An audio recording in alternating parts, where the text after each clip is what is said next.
ఈ నెలలో ఎక్కువగా ప్రార్థనలో ఉంటూ నీ హృదయాన్ని నీళ్లు కుమ్మరించినట్లుగా ప్రభు సన్నిధిలో కుమ్మరిస్తూ ప్రార్థన చేసుకో.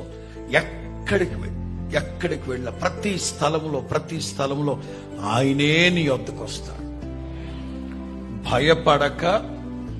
భయపడక ధైర్యముగా ఉండుడి, మీ దేవుడు వచ్చుచూ ఉన్నాడు. నీవు వెళ్లే ప్రతి స్థలానికి మీ దేవుడు వస్తాడు. ఆకాశము కింద నీవు ఎక్కడికి వెళ్ళినా, ఉద్యోగమా, వ్యాపారమా, చేతి పనులా, చదువుకోవడానికా, ఎక్కడికి వెళుతున్నావు, ఎందుకు వెళుతున్నావు, ఎంతకాలం ఉండబోతున్నావు, ఎక్కడున్నా సరే నా మాటగా చెప్తాను, నా నామమున జ్ఞాపకార్థముగా ఉంచిన చోటు.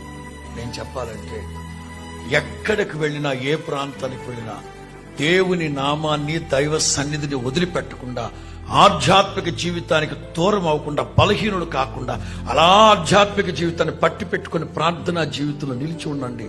నిశ్చయముగా నా దేవుడు మిమ్మల్ని అక్కడ ఆశీర్వదించును గాక, అక్కడ ఆశీర్వదించును గాక, అక్కడ ఆశీర్వదించును గాక.